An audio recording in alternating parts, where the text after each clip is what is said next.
Welcome back to Blackacre Ranch, everyone. My name's Jeff. This is a different start than I kind of typically do. I'm in the car, and I'm actually heading off to the John Deere dealership to go get something repaired. I think you guys remember, I believe I even put it in the video, that I thought my tractor mower had broke, the E12. And, well, apparently I believe it did. So, anyway, I'm taking this over to John Deere and gonna go get that fixed. So I'm in the car, and you know, it's probably a perfect segue to illustrate some of the things that have all just happened that's kind of weird and not too fun on the ranch recently since we've made this venture out to East Texas. So that's what I'm going to cover a little bit today.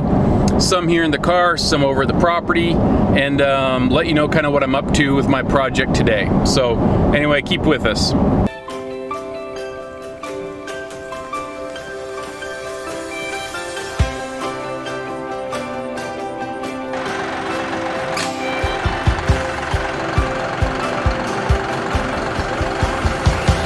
So I will start out actually stating that it's been a while since we kind of posted a video, and it's been a little sporadic recently. Family and I took a vacation. It's probably actually the first vacation in 2 years at least that we have actually taken. So yeah, we took a vacation, so we kind of needed it. Anyway, then we had a buffalo conference. We just got back from the Texas Bison Association last week. Had a conference there. It was really good. I can tell you, every time you have somebody talk on, like a vet talk on parasites and the health of the animals, you come away thinking that your animals are going to die within a day or two. So, but it was good. We got to check out some handling facilities and get some ideas. So I'm actually finalizing the details on my handling facility. I'm going to actually be hopefully ordering materials this week.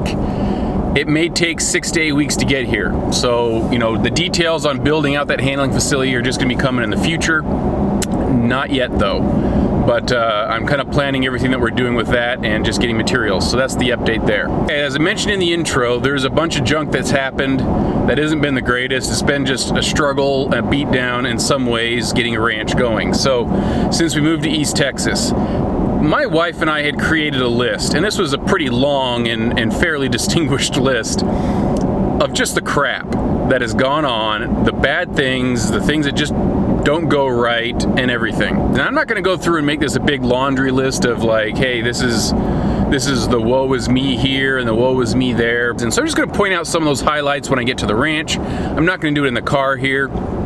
All I will mention is in the car is that you saw in the video a couple videos ago about the John Deere tractor, the yoke on the, it was the E12 mower, that it came off the PTO shaft and it broke, and I was hoping it hadn't.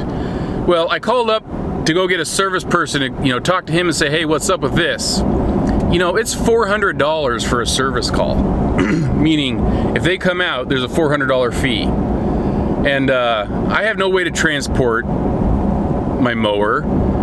So, you know, do I get a bigger truck? Do I get a bigger trailer? You know, that's all future conversation I'll probably have with you later on.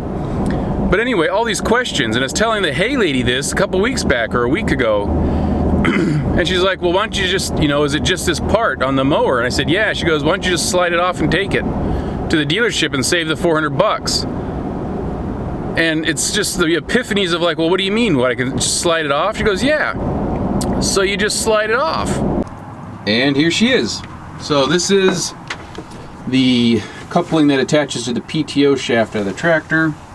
And that's, of course, where it slid out. So you can see from the back end, Hey Lady's like, yeah, just slide it out. This actually translates within a sleeve that's also toothed. And it rotates, but allows this to shrink and expand as you go up and down hills. So she just pulled it out and said, here you go, throw it in the truck. So I'm here at the John Deere dealership to take this back. Now, this is the problem. Inside, there's this collar here that's supposed to go in and out, and you can kind of see it on the back side here. That is a ball. And what it does is it sits inside of a groove on the shaft, and it seats it so it doesn't pop off, and for some reason it's not seating, and I'm not sure exactly why. I think that's the spring, and over here is the cap, that's supposed to go on this, but this just kind of floats around. I don't know what's going on. It's probably seized in some way. But anyway, I'm here to take it in and see if I can get it fixed and how long this is going to take before I can start mowing.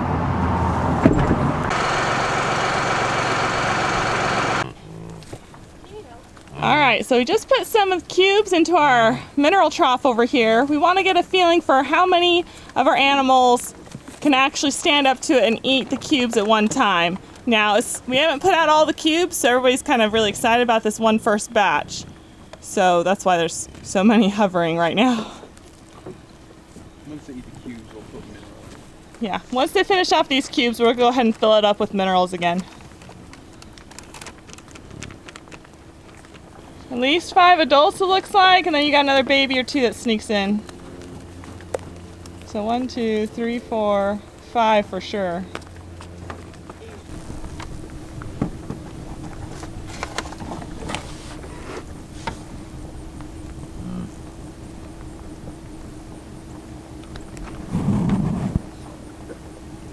Hi, Mary.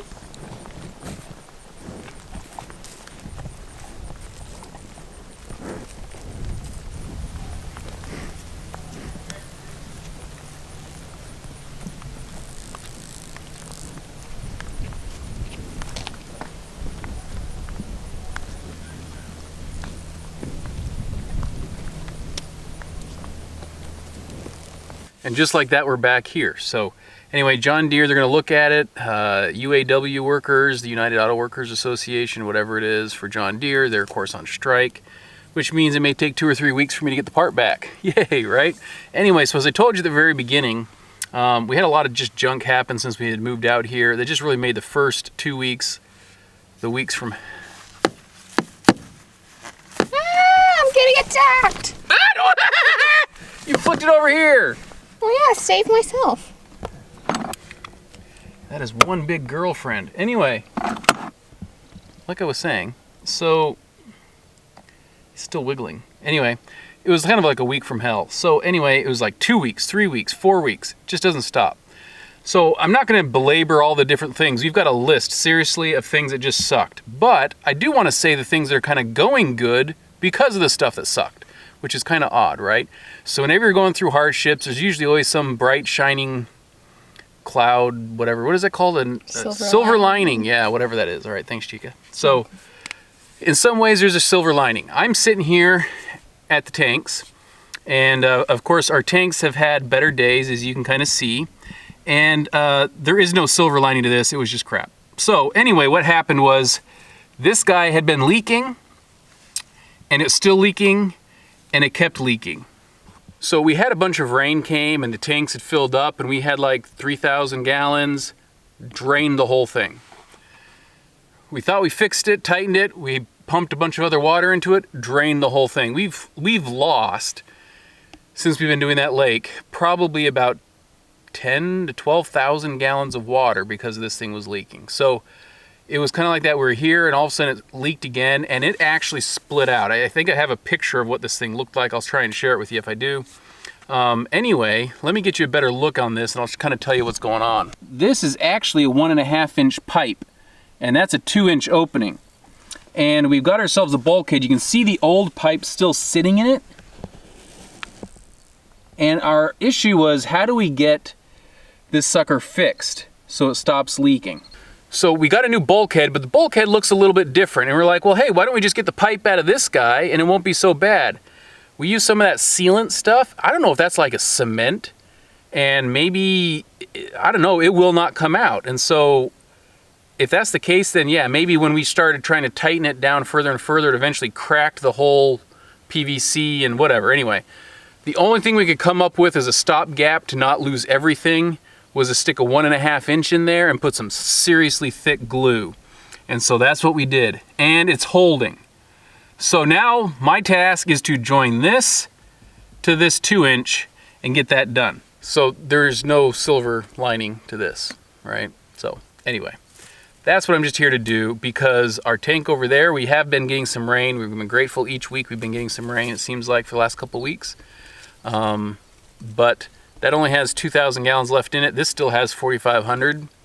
and we're gonna move some water over, and the easiest way is just to join the two. So that's what's happening right now.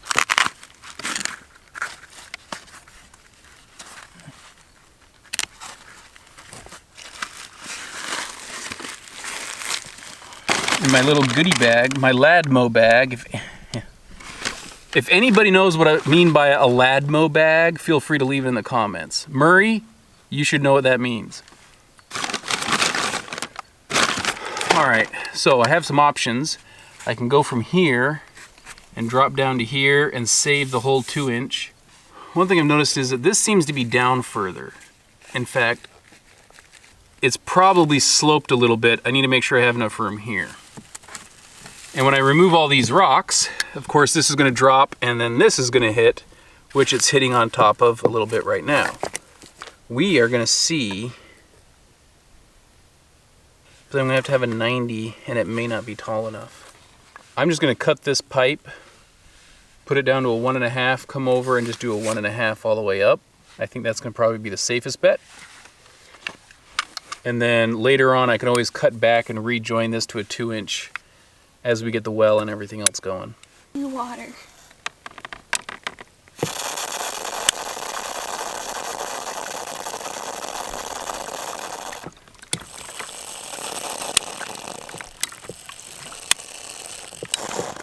I don't see the water yet. No. Sounds like a bad digestive problem.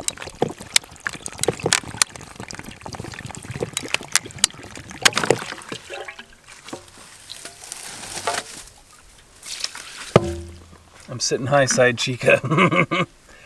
Ew.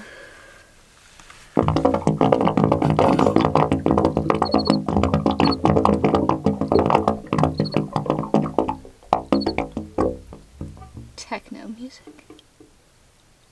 That's where the 80s came from, right there. You still hear it burping and gurgling, don't you, Chica?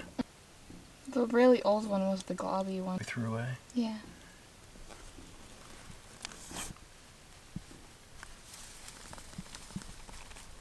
Add a parrot.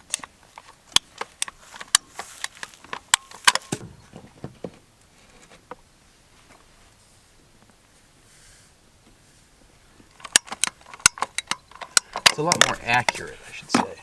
So I'm just cleaning these things off, and I'm going to bring them over to tee it. I've got a 90 and a 90 down below that I'll have to do. This can drop, so I'm not too worried about that. I'm just going to get these things lined up, and this has more play in it. So that's the guy that's going to give, depending on where this guy ends up. That thing.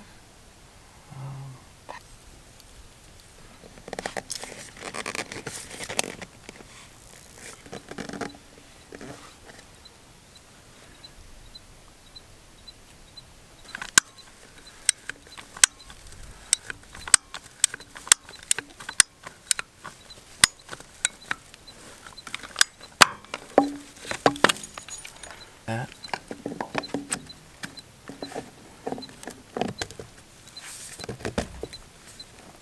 Yeah, that should work. Perfect. Normally I would glue both, but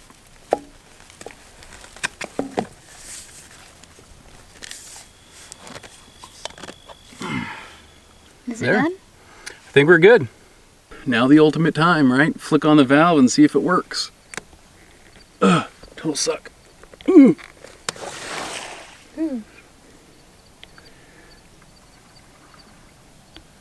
It's gurgling. Now, this sucker is full, way full, so I'm going to ship some over to that by opening up the other valve.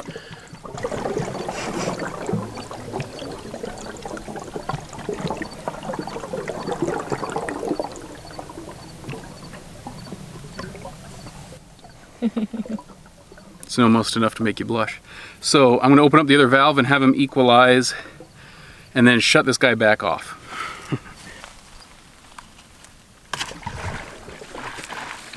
And this will take like 10-15 minutes or more.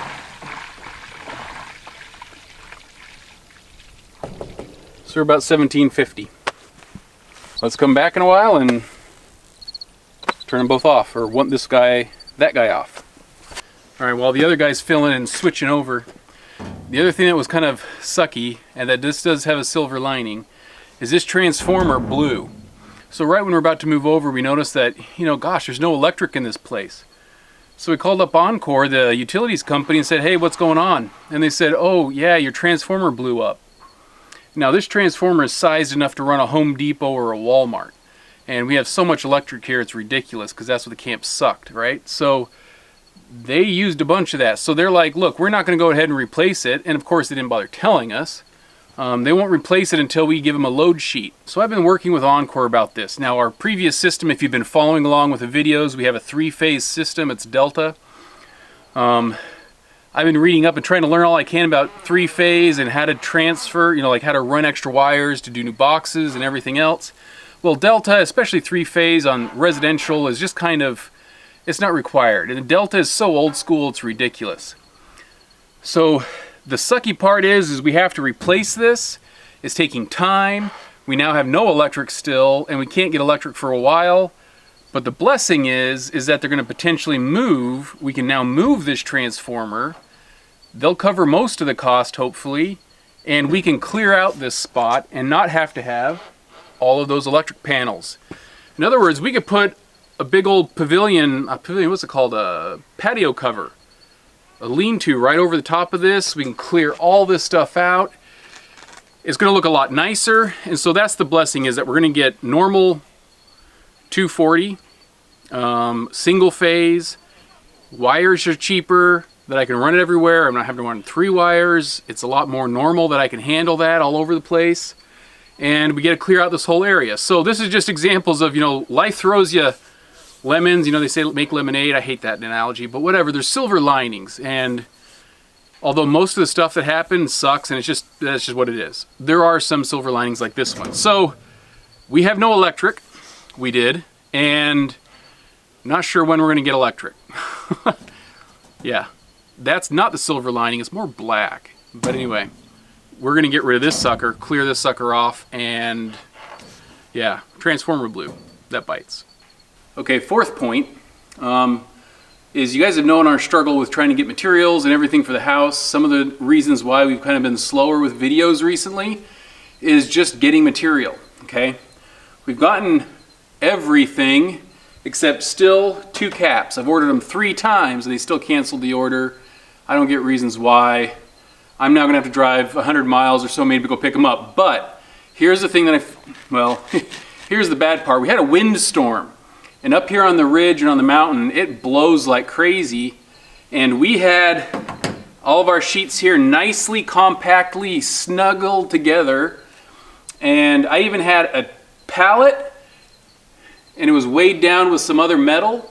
And the windstorm picked them up and flew off like 6 sheets, just ripped them right up and tossed them across the pavilion.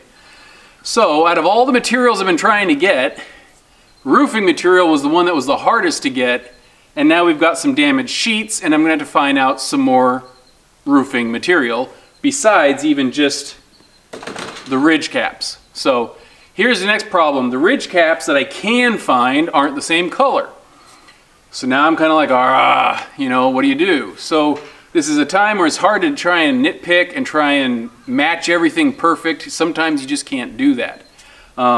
So besides the wind blowing all of our metal, bending it, scratching it, and kind of nicking corners and edges and making it kind of not great, the other piece of news I found out was, in amongst the notes, if you're going to use steel for your roofing, something I didn't know necessary to watch for so much was they have a certain rating. Not every panel works for certain slopes of roof. So as long as you have a 3/12 pitch, meaning it rises 3 inches for every 12 inches of length, as long as it's that much of a slope or greater, you can use most panels. These panels, however, are good for only 3/12 and higher. My roof is like 1.5 inches for every 12 and is too flat. And when you have a too flat of a roof, they start worrying about, are you going to have rain be blown in and forced, spider. Anyway, are you going to have rain forced under and start leaking on all these joints? And so, you try and put tape across here and you overlap them and you screw them tight. But not every roof panel is good for shallower situations, and now that's what I've run into. So all the stuff I have for the roof, even the dented stuff, technically I'm not going to put it on this shed roof. So now I'm kind of at the point where I can't put the T111 up because I don't want to put all that out and exposed to the weather with no roof when I don't even know when I'm going to get a roof. So that's put the whole shed on hold, or that garage, offices. So we're just trying to balance all this and getting all the materials. I'm in cahoots with another company away from Home Depot just to provide all this. So I'm going to get the measurements and they're going to tell me how far out, and it's going to be proper panels for the slope of roof I have. So learn from my mistake, right? Windstorms sucked, but it helped me realize that, oops, well, I guess my panels actually aren't the correct ones for the slope. So again, silver linings.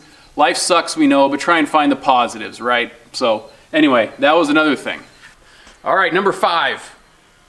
Whatever number. Okay, so my pastures are pretty decimated. Things aren't looking good. Steve, our friend, tells us, hey, Jeff, you need to plant some stuff. I'm like, I know. He's like, hey, you need to go buy some seed. I'm like, I know. Eventually I was like, look, dude, I can't do this. All right, so what's some positives that are coming out of life? Because life always gives positives. Our good friends. Steve, I don't know where he got this stuff from, but he decided he's like, hey, I'm going to drop off some stuff. I've got a no-till seed drill, which is this. That plants it, packs it, puts it all down. It's one big unit, so you're not broadcasting it. The seeds take better with that. Anyway, he was getting his back from the friend who had borrowed it. And he's like, hey, why don't I leave it at your place? I'll plant your seed for you. I'm thinking to myself, I don't have seed. Well, somehow there's seed here, so I'm going to pay him for the seed, but you know, there's always still positives in life, guys, and that's friends who come out and then he's already tilled the ground. Let's go look at it.